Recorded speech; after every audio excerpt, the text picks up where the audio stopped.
what was the thing that made you decide I want to see this dominatrix? But it's okay. That's a great question. Yeah. It's okay if someone says, you know what, I think this is what I like, but I haven't done it, so I don't know. So then I always say to them, okay, we're going to do kind of like an omakase of we're going to try a bunch of different things that are just kind of like the standards. Like, okay, we'll put you in a collar, we'll tie you up, we'll try spanking you, we'll do these different kinds of things. And if you like a certain kind of thing, we'll keep doing that thing. And if you say, oh, wow, I don't like that thing, mercy, okay, then we won't do that thing anymore. Have you ever been curious about what it would feel like to completely let go of control in the bedroom? Or maybe to take complete control in the bedroom? Well, I'm talking about power play, dominance, submission, all those things that maybe you've thought about but never knew how to explore safely. And here's what's interesting. So many of us are craving something different in our sex lives. We want to break out of the routine, try something new, feel more connected to our desires. But when it comes to BDSM and kink, we get stuck. And maybe it's because of what we've seen in movies, you know, the whole like 50 Shades thing that made it seem like you need a red room and $1 billion to explore power dynamics. Or maybe it's because we think kink is only for certain types of people. When the truth is, if you've ever used handcuffs, enjoyed a little spanking, or even just like being told what to do or doing the telling, you're already playing with power. Well, today I'm talking with Mistress Justine Cross, a professional dominatrix, educator, and owner of Dungeon East in Los Angeles. Justine has been helping people explore their desires safely for over a decade, and she's here to break down the myths, explain the basics, and show us how anyone can start incorporating power play into their sex lives. We're covering everything from communication and consent to simple ways couples can start experimenting. All without judgment, all with safety as the top priority. So whether you're BDSM curious or just want to understand what all the fuss is about, this conversation is going to open your mind to a whole new world of pleasure. So let's dive in. Let's just define BDSM. Yes, BDSM is an acronym, and it stands for Bondage, Discipline, Dominance, Submission, sadomasochism. So, okay, a lot of things in there in that four little letters. How do we break it all down? I mean, I think we mostly get bondage, right? Mm-hmm. And discipline could be verbal, right? Verbal discipline. What about the sadomasochism part? Sadism, how do we explain that? Like, how does that manifest in like an act that you would perform? Well, a sadist is someone who derives pleasure from inflicting pain upon someone, and a masochist is someone who derives pleasure from receiving that pain. I am a sadist. Yes, you can be a sadomasochist. So, you know, something like a sadist might like to do is, you know, whipping someone, caning them, doing something that's going to cause physical or, you know, emotional or financial pain. You know, then masochist, you know, someone who is enjoying being spanked or whipped or, you know, being taken advantage of in some way. Yeah. Studies have shown people in the pandemic were like, okay, we got to spice it up. We got to keep it interesting. And God knows we all have time for conversations. So what happens when a new couple comes to see you? Like, what are you seeing right now? Yeah, I'm seeing a lot of newbies, like more so than I thought after being sort of shut down for seeing in-person clients for 1.5 years. I thought, oh, all my regulars will come back. I think all my regulars worked out like the shit in their marriage. And then like all the newbies were like, wait, it's our turn now. So I don't know that, but I travel a lot too. So I'm seeing a lot of couples come in, but I'm also seeing a lot of women come in, even though they might be in a relationship, they're coming in by themselves, solo. So that's really wonderful to see, seeing more female clients. Most of my clients are men. And I love being able to help guide people through this experience, like, you know, just doing basic BDSM 101 kind of things, but also just having them, you know, develop better conversational skills, which I'm sure things you've covered in your show before, like consent and negotiation and boundaries. And all of those things are the tenets of good BDSM, but you can apply them to your vanilla sex life right. Meaning things without BDSM, or, you know, your completely platonic non-sex life, like negotiating stuff with coworkers, or especially during this time where we're negotiating our boundaries of closeness and safety and things like that. I want to know what the men come in for, what the women come in for. I know it's like, we can't stereotype. I'm sure it's case by case, but What are you seeing men for typically?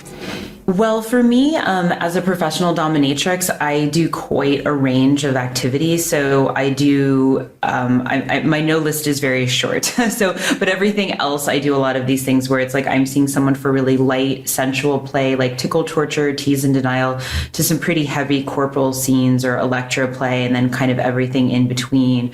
In terms of fetish, like foot fetish, leather, latex, financial domination, things of that nature. And then to your other question about if men and women are coming in for different things, they're not really, because they're coming in to see me and they've done their research and they see me as a quality person to entrust with their fantasies. And we're just exploring different kinds of submission, fantasies for them.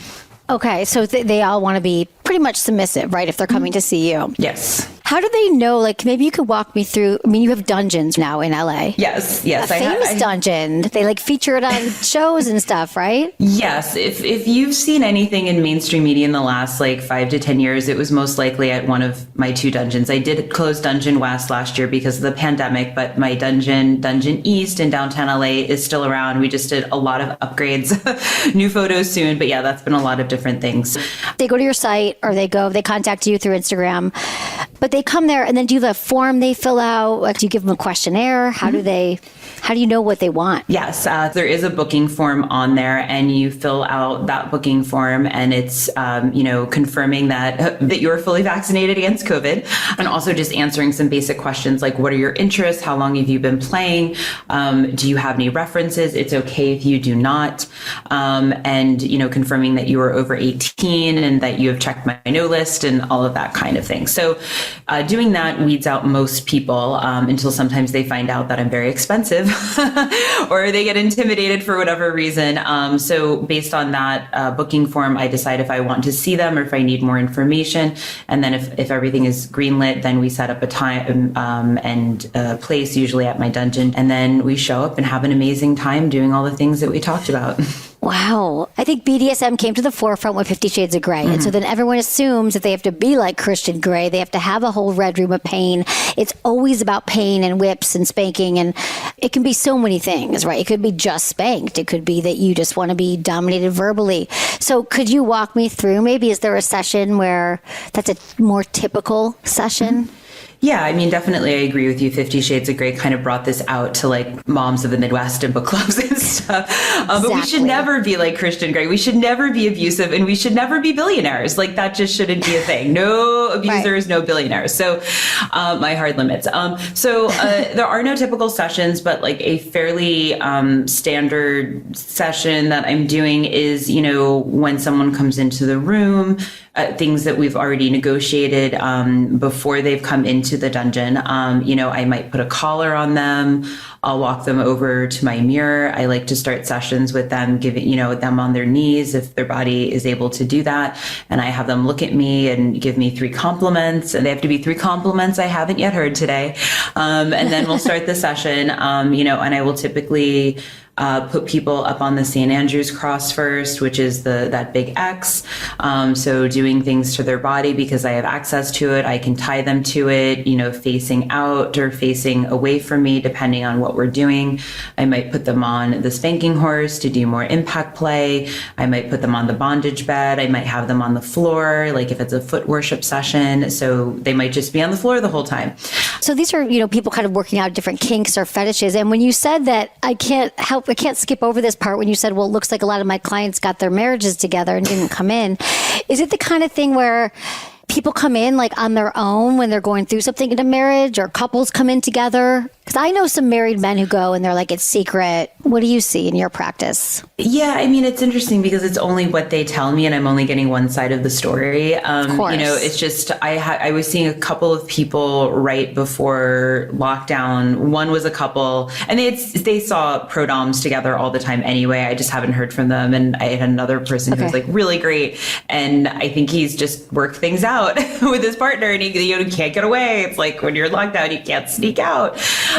So I don't know. I mean, I think that it's interesting because I'm a professional that also has studio spaces that I rent out to people. I've had a lot of clients who I've seen one-on-one, and then they come in with their partner to rent the space. And sometimes I'm there with them to do a couple sessions. Sometimes they're doing it with themselves. And I hope that a lot of what I do in a session with someone is not just like having the best time ever, but also giving them the tools and confidence to understand that, you know, their kink and BDSM is a part of them, and it's okay. It is okay to be kinky. We have so much, sex shaming and thus kink shaming in our society. So I hope people are getting more comfortable with these things. So yeah, I hope so too. I always say, people, what's kink? I'm like, okay, basically it's if you're not anything but missionary, it's essentially kinky in this world. Yes. And I just want people to feel safe. I mean, this is so many people feel that they're bored with their sex lives. They don't spice it up. And society is moving in that direction, maybe to be less shameful. But I mean, it also could be because I'm in this world. I would love to see more people just opening up. Like, is there a process that you see people go through, or things that they're kind of craving to get by the experience with you, like psychologically, emotionally, sexually? Yeah, I think people just really want to be understood. I mean, it's so simple. It's not even about a lot of bells and whistles and stuff. It's really just about being understood. And it takes a lot of guts for someone to tell someone else their fantasy who's pretty much a stranger and walking into a dungeon and like, you know, kind of a sketchy place, and you're like, I don't know, and I'm getting naked and telling this person my fantasy, and is it going to be okay? And I think so. She has good reviews, you know, and so that takes a lot. You know, the fact that sex work is the oldest profession, and well, there's a reason why. It's like, this is a very, very innate human need, and it's something that needs to get fulfilled. And if we can't find a partner, or if our partner doesn't understand us in the way that we crave and we want, we're going to, of course, hire a professional, hopefully. Yes. Yeah. Yeah. So they come into you because they feel they have a sense. Like, I'm assuming that many of your clients have never been to a dungeon before, but from going to your site on the forum, they see what's your experience, who your reference is. What if they don't know what their interest is? Like they might not know all the things, right? And then you have a call with them. They might know spanking or being tied up.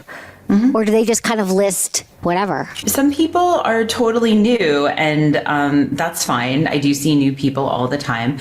But I always ask them, okay, well, but something made you want to contact me. Like, what was it? You know, yes, I'm very beautiful, but I don't think you wanted to just compliment me for an hour. You wanted me to do something with you. So like, what were you fantasizing about? Like, what kind of porn are you watching? What was the thing that made you decide, I want to see this dominatrix? But it's okay. That's a great question. Yeah. It's okay if someone says, you know what, I think this is what I like, but I haven't done it, so I don't know. So then I always say to them, like, okay, we're going to do kind of like an omakase of, we're going to try a bunch of different things that are just kind of like the standard. Like, okay, we'll put you on a collar, we'll tie you up, we'll try spanking you, we'll do these different kinds of things. And if you like a certain kind of thing, we'll keep doing that thing. And if you say, oh, wow, I don't like that thing, mercy, okay, then we won't do that thing anymore. And just kind of lightly playing. And I won't do really heavy stuff with someone who's new or new to me, because that's not where we want to go. It's also a sort of a wanting more thing too, but that's interesting. So in the moment, so I'm assuming you establish safe words with people. Yes. You just said mercy, but we have some Instagram questions that came in because we let people know you were coming on, and someone said, you don't know what you don't know. How can you explore your kinks if you haven't before? Like, they have to say so present too, and just be like, oh, I like this, I don't like that. So you're kind of creating it as you go along. Is that what it is? They're just sort of exploring. Yeah, I mean, they're giving me a script and I'm the director. So I'm really understanding people's like reactions and looking for like, micro expressions and things. 99% of the time, the people that come in and say, I want this fantasy or I have this fantasy, that's the fantasy they want. And I give it to them and they're fine. Very few people say, I want this thing. And then we do it. And then they're like, I don't know. But it does happen once in a while, but you're not going to know until you try it. I mean, that's what I figure. If they're coming to you, they've done the research, they know what they want, and then they get to actually live it out. Like, how amazing for so many people who've just had this fantasy for so long, and then they get to see you and you're actually making it come true. How does sex work into this? Like actual like ejaculation or orgasm? What are the limits there? Well, I'm not having sex with my clients in the sense of like I am not naked during session. I don't do anything that ends in job. For me, that those are my boundaries and my limits. Generally, it does end in an orgasm, but usually it's because the client is doing something to themselves, or like maybe I'll hold a vibrator on their genitalia and that's it. But it doesn't have to end that way, especially if we're doing things like orgasm control or denial and things like that. But post-orgasm torture is really fun, and I love doing that. So it's important that they come.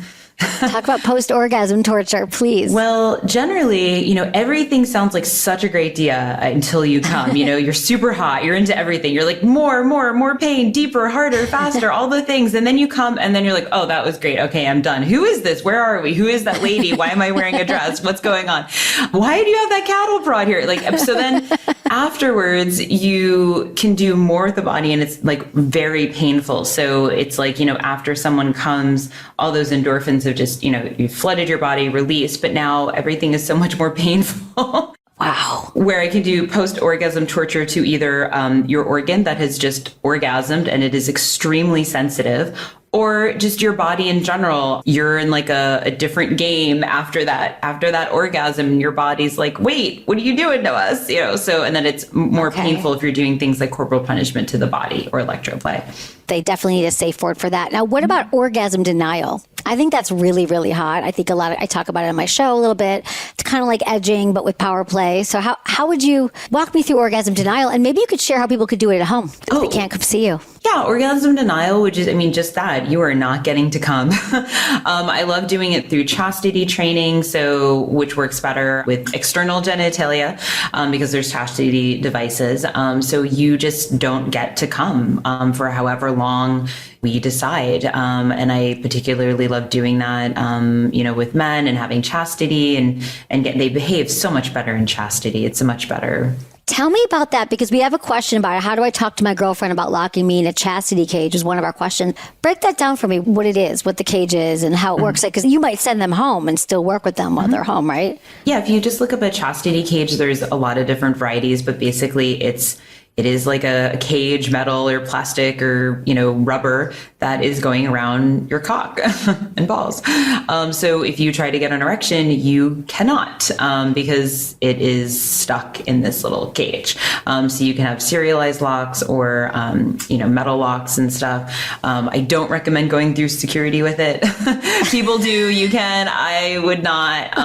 It's not God, that'd be a disaster. Yeah, TSA is not like fun. The uniform is not cute. Anyway, so to the question about how do I talk to my girlfriend about locking me up, I don't know if there's any BDSM or anything like that involved in their lives to begin with, but any kind of conversation like this, I always recommend, don't do it while you're passing each other by on the way to get some almond milk.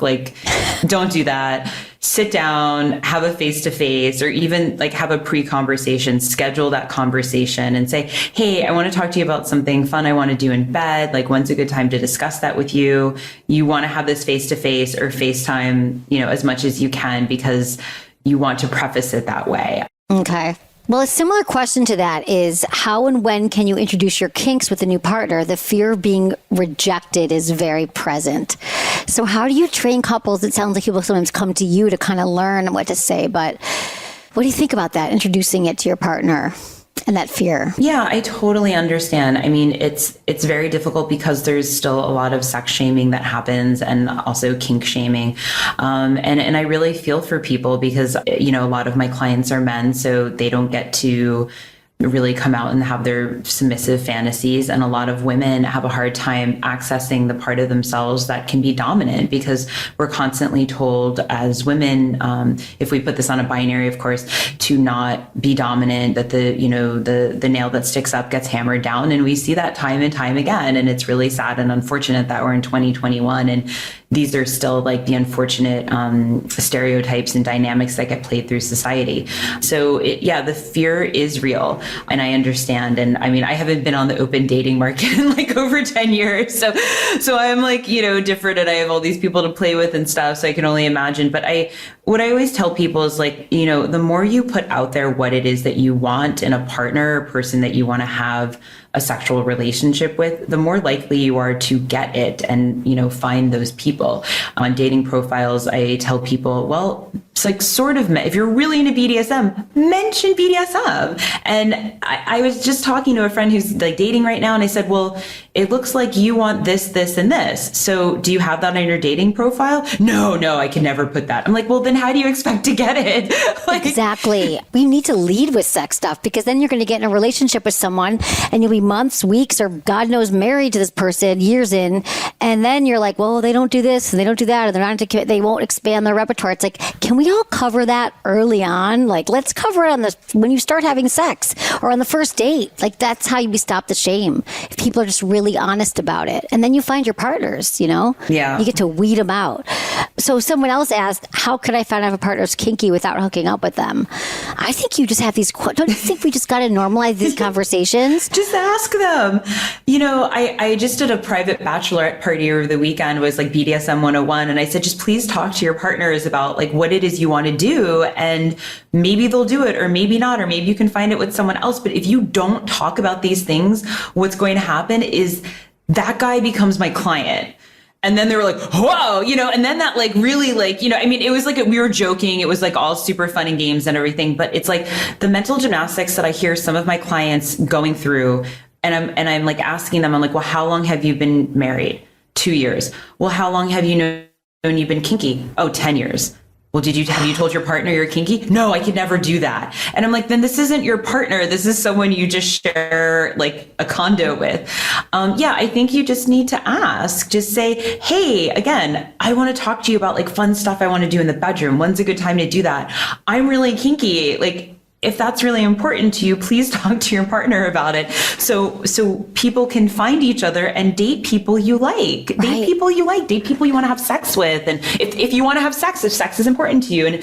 And on the other side of that, if sex is not important to you, please find someone who also feels the same way about sex. Please save yourself a lot of pain and suffering. I mean, I'm always saying, like, if you listen to this podcast or you're interested in kink, it's like find someone who has that mindset or has a growth mindset around sex. Maybe they haven't been kinky yet, but they're open to hearing what you have to say and exploring. Because another question is, how could I have an open conversation with my partner about what I want to try? And I think that these are all the questions sound very similar, because it's like, how do I do it? What do I say? So how would you like advise someone that kink can mean so many things? Is there a beginner like BDSM night that you would teach a couple to kind of dip their toe in? Yeah, I do have a BDSM 101 class. I'm actually going to be posting it today. That is online. So that's like a good kicking off point. And I also have like some free worksheets that one is a kink negotiation worksheet that's free on my website. And it's just one page, and you can just like fill it out on your own with your partner, whatever. And it's like, how do I want to feel? What do I want to be called? What does kink mean to me? What do I get out of it? What are things that we don't want to do? And it negotiates the whole thing for you in a very thorough, but also very concise way. So that's a really good place to start. I mean, I get it. It's so hard to have these conversations, but it's better to have these conversations earlier with people than later, especially if it's something really important to you. I get that sometimes, especially in the last year, we haven't even understood some things that were important to us until recently, where there were so many conversations thankfully happening for the first time, not just about sexuality, but it's like we didn't know we had to discuss these things that are important. And it's important to have someone who is your partner that shares your life values. And I understand that it's been a very difficult time recently, that you might have just recently discovered that this person you thought shared your life values over things you might not have discussed doesn't. And there's only so much conversation you can have to try to change someone in certain ways. Like you might not be able to convince someone to be not racist or to be kinky.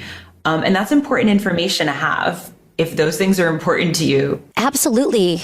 Have you seen people evolve? Like people were like, nope. And then they come in to see you or as a couple and they're like, oh, it's not what I thought. Like, what do you think that range is? Yeah, I do think people can come in and understand it. It comes to being seen, and to have me, who I fit a certain kind of stereotype, where I am like this tall, skinny, good-looking white lady who looks very basic and is pretty and is out doing fancy things. And it's like, if I'm telling you that it's okay, then it's like different than if, your friend tells you it's okay. It's like, it's a different sort of weight to that.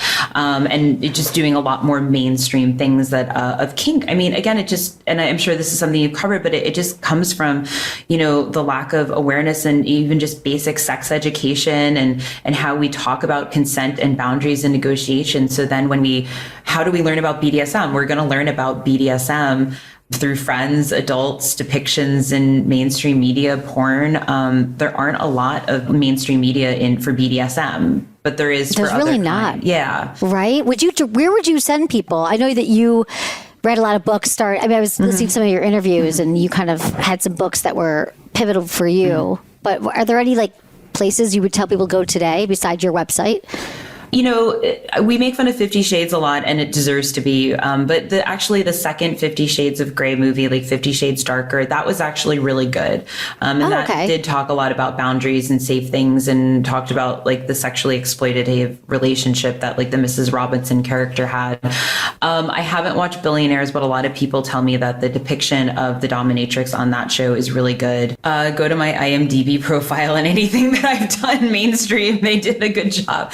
Yeah. There really just isn't a ton out there right now. Yeah, yet, that's true. What do we get wrong about it? What's the stereotype that we get wrong about BDSM? I think that as you said earlier, that it's all about pain, about fancy costumes, about fancy toys. And it totally is. I love having all my fancy costumes and toys, and I mean, I'm in my dungeon now. I'm in my home dungeon, and I have another dungeon. So I want to go to your dungeon. You got to come to my dungeon. Well, we're having some stuff in person soon. I'll send you an invite to Please, some small things I want to come doing. to your. Yes, I'm coming to your dungeon. I'm in.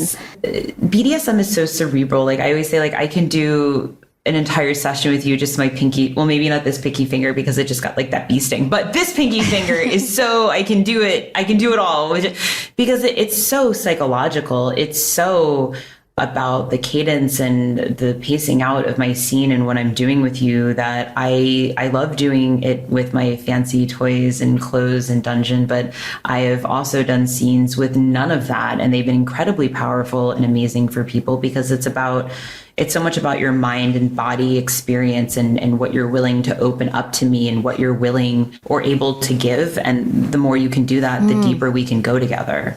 Wow. Well, the thing I like about BDSM and power play is that, especially for people whose mind wanders during sex, or they're anxious, or they're in their head and worried what their partner thinks, or am I going to come? Am I not going to come?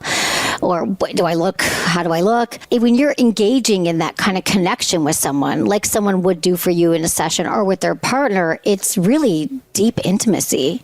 Your mind can't wander to things. You'll be very present. You can go deeper in that way and be vulnerable. Are there any scenarios that you think in the moment, they've decided, they've done your paperwork, they went to your site, they filled it out, and then is there a starting scenario? There just isn't, because I have no idea what these people want. Every and it's a fair question. Everyone's asking well, what is your standard session? Okay, I can kind of walk you through one, but I really don't do the same session twice. Unless it's a client who really just wants that same session over and over again. It is so different with what I want to do, what they want to do, the energy that I'm feeling from that situation.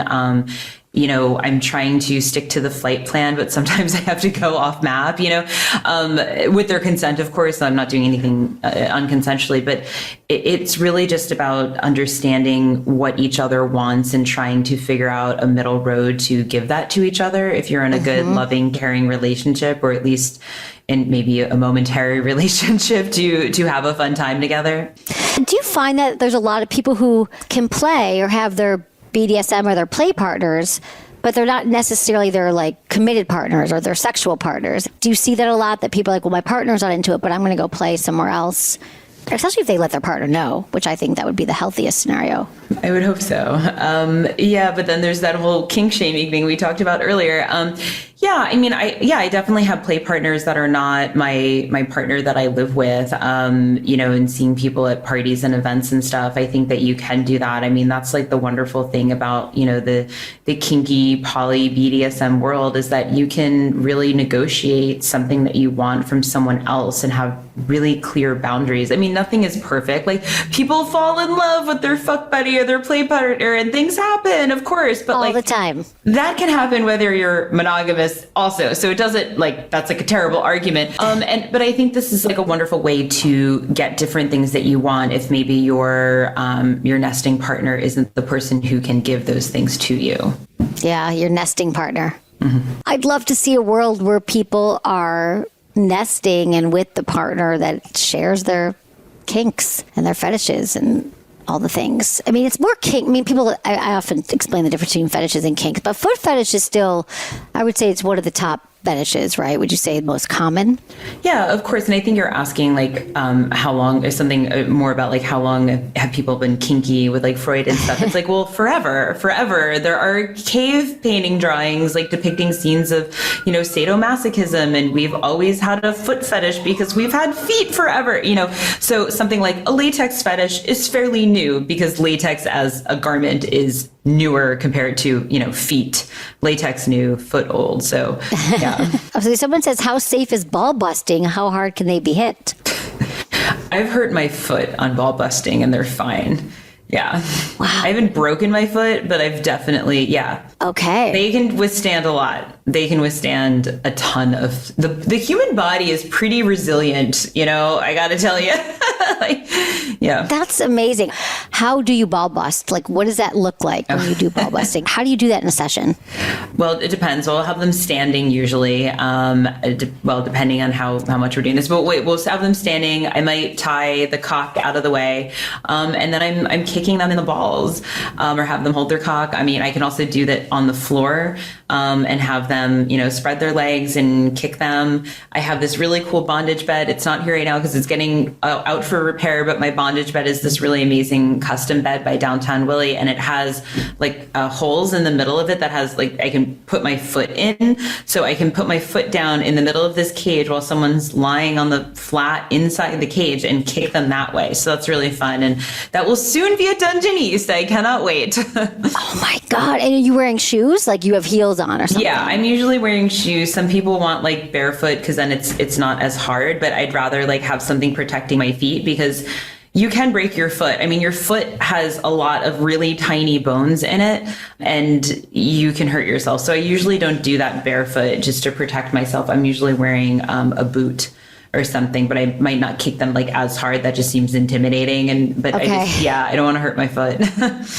Okay, that makes sense. How did you know you were dominant? I think I just always knew. I always say, my friends in high school gave me this book, I Was a Teenage Dominatrix by Shauna Kenny, which is autobiographical, and it's about her. Have you read it? Yeah, I have it. Yeah. Yeah. Okay. So it's about her journey as being a dom, but it's really about her journey of trying to leave the working class and be middle class. And how do you do that? Oh, through sex work. Okay. That's great. I wasn't raised in a house where women were put down or demeaned, and my family's fairly progressive. So there was no shaming of a body or things I identify as queer. I didn't have a coming out, but there was no shunning of the queer, just the queer me. Right. So I think it just makes things normalized for me. And it's we were you mentioned earlier about how do we untangle our childhood trauma and stuff. Well, as long as you were a child, that's how long. So, but there was no trauma of being less than as a female or raised really religiously or something. Right. Where so it turns you on then to be dominant. Here's an Instagram question. Any suggestions for honorific pet names that aren't daddy, seems uncomfortable, or sir too formal?